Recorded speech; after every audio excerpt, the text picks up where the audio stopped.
Hey everyone, welcome on today on It's Time to Step Up. It's your boy Kendall Myers. So today I actually have one of my good friends of my father. He grew up with my father. They started different business and organizations. Actually, like when I was younger, I remember meeting him for the first time, just always having good energy. I instantly felt like nephew, man. I love him like an uncle, man. His I name love is you like a for nephew. sure. Today I got on Hassan Shabazz. Hello, everybody. How are you doing in this world today? Yes, sir. So yeah, today I just want to just share with you, who he is and how him and my father connected and the different steps that they went through in life and how they grown, and also actually how we end up reconnecting and getting back in touch. So first, I'll start by asking you, so what is it that you do for a living now? What you got going on? Well, I'm retired. I worked for a large freight company for 42 years. I went to UMSL College in St. Louis for almost 3 years. Never intended to graduate.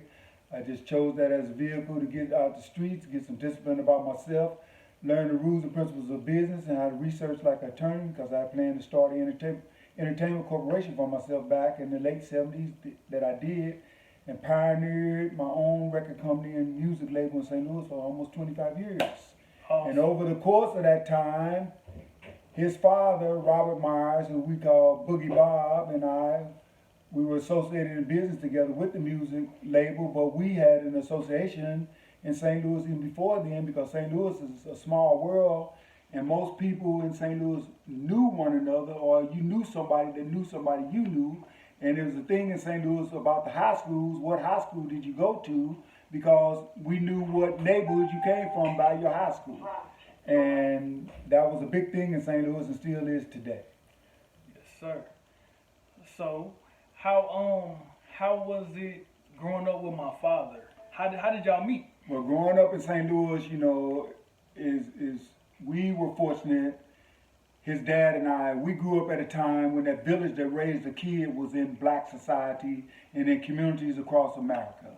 We need that village back today.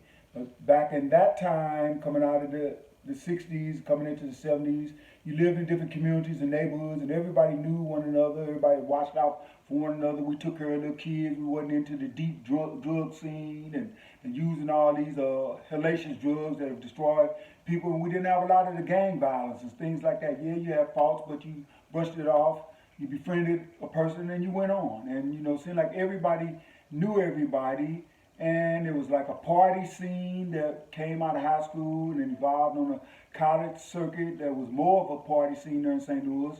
And, his dad and I, we knew each other through a mutual friend that he had, his father had, because his father was in the drum corps there in St. Louis, the American Lancers and the Page Park Cadets, which I had a friend that was in both of those organizations. But the friend that I had went to grade school with me, and that's how I got to meet his father. Then we ended up at the same trade technical high school in St. Louis, or Fallon Tech, because if you went to one of the public high schools, you had the option to go to the technical high school as a co-op student. So all the public high schools have public transportation furnished by the public high school organization, and it furnished transportation for you to go to O'Fallon Technical College. And at O'Fallon Technical College, that's where I met his mother and subsequently hooked up with his dad.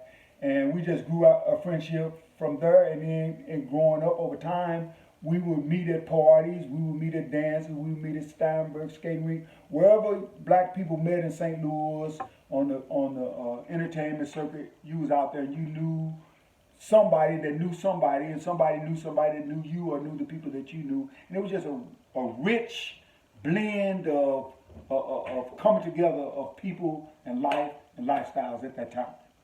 Yes, sir. It sounds good, man. I love that he shared that because it's something about the St. Louis community that it is like your friends become family, and y'all do become family as one. You know their mother, that is your mother. Y'all can go hang out. Usually, most of the time, the mother trusts you to hang out with their son. So it brings a big family-oriented vibe, which, as he stated, we need to bring back to the community and continue to build and support our youth because the way the society is moving, nobody don't like to talk anymore or reach out for help. So we have to have more leader, delivering, fight-driven people to change the environment and what's going on in this world, man. Back to the question I want to ask you. So how But old? let me just add something too. Go ahead. At the time when I grew up in St. Louis as a young kid, and a lot of us grew up downtown in the projects. It might have been the Cochran, it might have been the Pruitt-Igoe, Dawes, Webby, the Village, wherever. But it was a lot of us that grew in single parent homes where our mothers were the head of our households. Our dads was around, and some of our dads wasn't around. And then the dads that was there in the project, they took a lot of us young guys under their wing. But we were raised by strong women and strong men, and they disciplined us to do something with our life and to understand, what we were, the type of society we was living in as young black kids. But we didn't have to take a step down because of that. To stand up and stand up for yourself and learn what you need to know to make it in life and have some discipline and respect about yourself. And that was a real good element in my life and provided the fabric of my life and a lot of the friends that I still have that I established from way back then all the way to today. Yes, sir. And how old was you when you met my father? How old was y'all? When I really met your dad, I was probably about 16, 17 years old. Okay. So that would have been around about 1971, 1972. Wow. Yeah. He went to Northwest High School. I went to Sumner High School, but we both went to O'Fallon Tech as going to the technical high school, being in the public high school system. Yes, sir. Many moons. And then it was the camaraderie of the schools with the basketball games between schools, the football games between schools, all those school rivalries. You was all a part of it, stuff like that. Then you had a bastion or group of young black guys in St. Louis that wanted to be hardcore thugs. Then you had guys like me who I considered myself as an educated thug. I never was deep down in the streets the way most boys was, but me and my brother, we wasn't no punks, and we grew up with guys that wasn't no punks either. We did things, but we smart enough to take the high road and do something more with our life. Some guys didn't, they stayed on that same path, and they ended up going down a path of destruction. Some of them ended up dying, going to prison, getting caught up on drugs, and I thank God that didn't happen for me, and I attribute that to my mom. I grew up in the Nation of Islam. That brought a whole nother element of discipline to my life and outlook on my life and the universe and how I'm connected in it. And I think it has served me well in my years of living. I'm age 66 now. And I know a lot of people that are not here today, including my own brother. Powerful, man. Mm-hmm. Powerful. What gravitated you and my father together? What was it like that really made y'all be so close for so many years? I think what gravitated us together, we both had different styles, but we both bonded together on sports, entertainment, trying to do something progressive with our life. We both worked jobs. He worked for the big Chrysler Corporation. I worked for the big freight company at the time called Yellow Freight. And we would see each other out, and we would just acknowledge that we were both trying to do something with our lives and just being men and end up having kids along the way and being married and things like that, and just trying to do something with our lives. And then it seemed like when I started my entertainment corporation, and when he stepped into it, he was the right guy to put the whip on shit to start getting us to getting profitable and making money and things like that. And we stayed together, and we just was friends and enjoyed what we were doing. And then he was in real estate on the side himself, and I was still doing what I was doing, and we both worked and ended up retiring from our jobs. Awesome. Mm-hmm. So back to he connecting with you on with the record company. Mm-hmm. Tell me a little bit about your record company. What was the name of it? Where y'all started it? The name of the record company I had was called Cool Elegance Records. It was something that I had originated with 8 other guys. We started as like a social club, and at that time it was real profitable. We would have some type of social club in St. Louis and capitalize on the big party scene that was going on there around about from 1975 up to around 1978, 79. But I knew that St. Louis had a lot of potential talent in St. Louis, but it had no elite vehicle to express it. and I decided to start my own record label. But then as fate would have it, I saw an article in one of the major black publications, I believe it was Jet Magazine, probably Ebony Magazine, that black music in 1979 had grossed, the record industry, had grossed $3.5 billion. And out of that money, black music accounted for 1/3 of that money. Wow. And the big six record companies at that time, CBS, Warner Brothers, Capitol, MCA, RCA, Polygram, they decided that rock music was not going to take the industry another 30 years, and that black music sold no matter what the economic climate, and that they were going to make black music as the face of the music industry. Awesome. And it was just like our goals had aligned like with the stars of what was happening on the national industry level, and me trying to start a little label there in St. Louis to represent St. Louis. And I just got going at it, and it was a dream and goal that I had. I brought along certain people that I felt could help me pioneer it, and we went forward with it. One of the best things happened that we were able to go to these different music business conferences and get different information and network and bring back information to our program and business plan that kept us on the cutting days of today's music industry. And then when rap music hit the scene around about 1984, but I can remember where there were things said by different people in the music industry that were running some of the bigger labels that they didn't want to have anything to do with rap music, that it was dirty, it would never sell, and this, that, and the other. But then they were not making a lot of money. They could only fall on their big, gigantic superstar acts, but they needed some bread and butter. And when I looked up, a little guy from Vashon comes to me with a Def Jam record album on Run DMC. And what I noticed at the bottom of the album was it said it was marketed and distributed by CBS Records. I said, now isn't this the same company that said that they were not going to be in rap music? I said, so if they're going to be in rap music, I'm going to be in it. And that's part of my story that will come out later and some things I got planned for myself. But, it was so much going on at that time, but I still was working. I kept my job. I was dealing with a lot of people. I had to learn a lot of things. It was like, I started a business and learned it at the same time. I never had an SBA loan. I financed what I did out of my own pocket and through promoting the groups I had in different shows and things like that. And we became successful.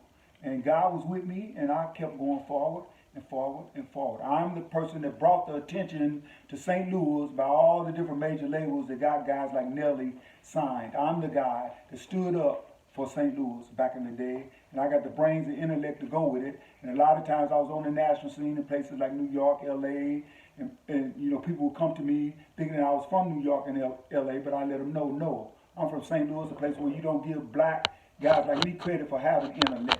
St. Louis was just a little one-horse town until when I came along and brought it a lot of recognition. Which you'll hear more of my story, and the group of guys that came along with me, our story, is going to be told real soon in a big way. Yes, sir. So, you said when you had this record label, you had this vision. You brought these 8 people on. Where did you set everyone next? Including my father. Where did you have? What role did you give to him? Well, he was vice president of my sales and promotion, and more or less I brought people along according to what knowledge they had, what skills, expertise that they had. It was like a corporate structure, and then you had to bring in different people to be directors to handle different areas, of the business. And I tried to align myself with people that I felt that was talented, that was knowledgeable, that was dedicated, that wanted to do something. They had the brains to handle the job. And if they didn't, I excluded them and got me somebody else that did. But then it was for me to know everything about the business, so I would know whether people was doing their job or not. And nobody could take advantage of me because I was self-taught and taught myself everything about the business of music. I'm authority on music business. Awesome, man. Did you have any type of mentors or anything that kind of guided you in the right direction when it came to starting a business? Starting record music? Some of the mentors I had on the national level, I would have to say Barry Gordy, I would have to say Kenny Gamble, I would have to say people like Smokey Robinson. Then I had people on the local level, different business people on the local level that gave me insight and wisdom as to steps I should take and different things I should do to orchestrate, what I was trying to do in business. So, I was motivated and inspired by a lot of people, and I have to give credit to my mother. I have to give credit to Almighty God Allah for giving me the spark and brains to even want to do something like this. And then even more giving thanks to God that I didn't get caught up in some of the things that was going on in the streets for young black guys like me during the 70s. Just like there are things that are out there today for a lot of young black guys here in this century, the crime and black on black crime especially, we have to rise above that. And see, like we as a community, we're going to have to do something to help ourselves rebuild our communities, rebuild our institutions, and start doing for self and taking care of ourselves, because the United States, they can't help us. We got to help ourselves. There's so much going on, and the black man's condition in America and in our communities today is one of the worst conditions that I've ever seen in my lifetime. We got a lot of change that needs to happen for us as a people. Man, I totally 100% agree. Just like everything he said, that's what I live by. And one thing that I want to share with everyone is, like, be grateful, like, really, if you're in the USA, because we are the most freest country on the planet, with states that we can bear arms. We can pick up any language we want to. We can start any free enterprise of business industry from banks on down to hospitals. We have that authority and that power to do it. But all it takes is this, to change and want to do it. Commit to something. Be passionate. Have your goals and dreams be bigger than you. Help people on the way to your climax. Be a blessing to the next person as you blessed others. Man, like we in this to win together. We have all these resources to grow, to be great. It's so many successful people started from where we came from. Started with 9 to 5s, pushing buggies and losing their family and losing their home and starting all the way from ground zero to being homeless. It's all these people came from something. But they stopped making excuses for their life and owned up to their responsibilities to take hold of their life and want to change for the better, for their family, for their self. We was all born on this world to have the self-wealth, the worth inside of us. We just got to pull it out. We got the key. We just got to unlock the door. Yeah, more than that, we had the brains that God put us here, to prosper and to multiply and to do something with our lives, but still I would tell any young black kid out there in America that you could make it, because I was a young black kid that grew up in the experiment that was called the projects, and young black kids like me was not supposed to make it. Yeah. So you can make it, and don't have a blind eye to racism. Understand that it's out here. Be ready to challenge it if it falls on you, but then also be mindful of the many respected and loved black men and women that came before you. Someone was your grandparents, uncles and aunts, and that paved the way for you. So it's not for you to sit on your ass and be complacent and say, well, everything's been built for me. No, it hasn't. You got to continue to build what has already been built. What's going to be your legacy? What are you going to leave to your children? What are you going to leave to the world? What are you going to leave to God that he gave you life through your parents, in this day and time? And all those things are to be looked at if you're going to be serious about doing something with your life and trying to help your people and help your community, because you have nothing else. We as a people, we got to stick together. I was taught to be open-minded and know things for what they are. Don't call a spade not a spade when it is a spade. Don't lie to yourself. Be truthful about things, and if something is no good, it's no good.